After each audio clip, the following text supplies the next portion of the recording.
Hey everyone, and welcome to This Explainer. Today, we're diving into something absolutely fascinating, original handwritten historical notes that reveal exactly how resistance in the Indian state of Bihar escalated between 1913 and 1934. Now, if you love tracing how massive historical shifts begin with incredibly focused, localized actions, well, you are definitely in the right place. Okay, let's dive into this. The records we're examining today are incredibly raw and authentic primary source materials. I mean, these aren't just dry words in a textbook. This is the literal documentation of history in the making. Written in Hindi, these notes meticulously track the people, the dates, and the organizations that forged a freedom movement entirely from the ground up. Over the course of this explainer, we're going to translate and extract the incredible timeline hidden right within these very pages. So, here's our roadmap.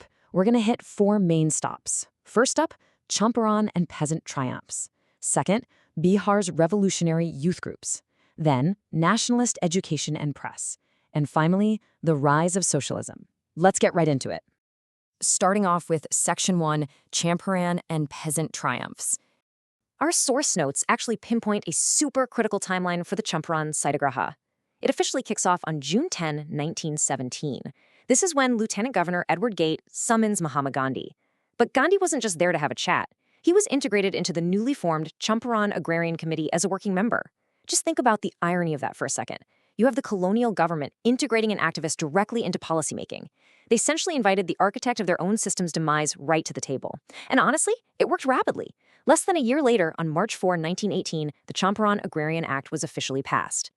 Now, the notes clearly lay out what this act actually achieved on the ground. And wow, this wasn't just symbolic, it was a total systemic overhaul. First and foremost, it meant the total end of the exploitative Tinkatia system, which basically forced farmers to grow indigo under just terrible conditions. Secondly, agricultural rents were significantly reduced. But history shouldn't just remember the big national figures. Our notes hyper-focus on a real local spark. Rajkumar Shukla. They even pinpoint his exact home, Murli Bharwa village in Betia, West Champaran. It was Shukla's relentless pursuit of Gandhi that ignited this entire chain of events. Now, what's really interesting about this is the specific figure, 25%. Our source highlights that exactly a quarter of the illegal dues and extorted compensation were tangibly returned to the farmers. Why does this matter so much? Well, because for a heavily exploited peasant class fighting the mighty British Empire, getting a quarter of their money back wasn't just, financial relief. It was undeniable material proof that organized resistance actually works. It completely shattered the illusion of colonial invincibility, which naturally leads us to a massive pivot point in our story. When people in these villages realize they actually have power, who do you think takes that energy and runs with it? The youth, right? So we really have to ask, how did this localized agrarian momentum spark broader systemic organization among the young people across Bihar? That brings us to Section 2, Bihar's revolutionary youth groups. Looking at the historical notes for this period, they become incredibly dense. It's literally a ledger of rapid, explosive mobilization. We just see name after name, organization after organization. To make sense of this incredible surge of youth energy, let's organize these historical records logically. So, the crucial point is seeing how these groups spread out, both geographically and over time. You've got the Anushilan Samiti kicking things off early in 1913 in Patna, spearheaded by Sachindra Sanyal, with Bankim Chandra Ghosh managing the whole operation. Then, notice what happens right after that Champaran victory. In 1918, the Bihari Yuvak Sangh pops up right in Motihari, literally the heart of Champaran. Fast forward a bit to 1929, and the Patliputra Yuvak Sangh is formed in Patna, specifically at Mahendra Pratap's house, under the leadership of Ram Vriksha Benipuri and Ambika Kansing. The resistance is seriously networking now. Alongside those regional associations, the notes also specifically highlight the Hindu Boys Association, formed by Bankim Chandra Chatterjee.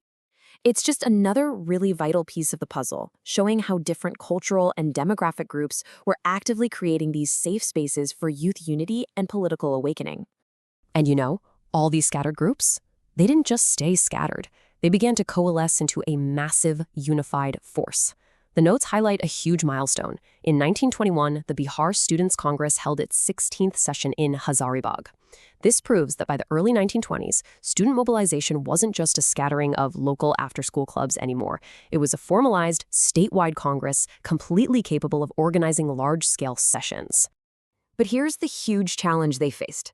You can't exactly build a new, independent nation if your youth are still being educated and informed by the very colonial institutions you're trying to overthrow, right?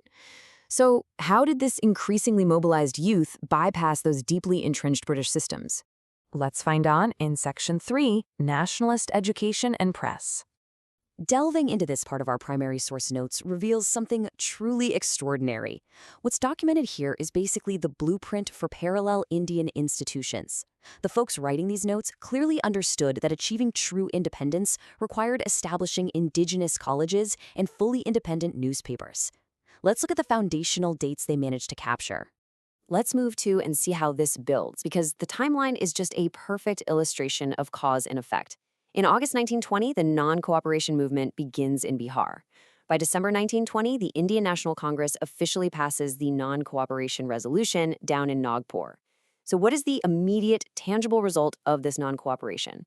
The rapid construction of alternatives. Just days later, on January 5th, 1921, Bihar Rashtriya Mahavidyalaya, or BN College, is established by Gandhi himself. And barely a month after that, on February 6, 1921, the Bihar Vidyapeeth is founded. They weren't just protesting. They were literally building their own educational infrastructure at lightning speed. And of course, to complement independent education, you absolutely need independent information. Our notes specify that on September 30, 1921, the Motherland newspaper was launched. It was started by Mazarul Haq and operated directly out of the Sadaqat ashram in Patna. Honestly, this is a profound act of intellectual defiance. By controlling their own press, the nationalist movement could finally dictate its own narrative, entirely free from colonial censorship.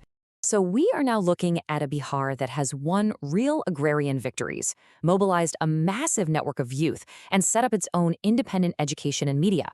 The groundwork is completely laid out. So where did this potent blend of grassroots energy and newly found intellectual freedom eventually lead as we roll into the 1930s? This brings us to our final stop, Section 4, the rise of socialism.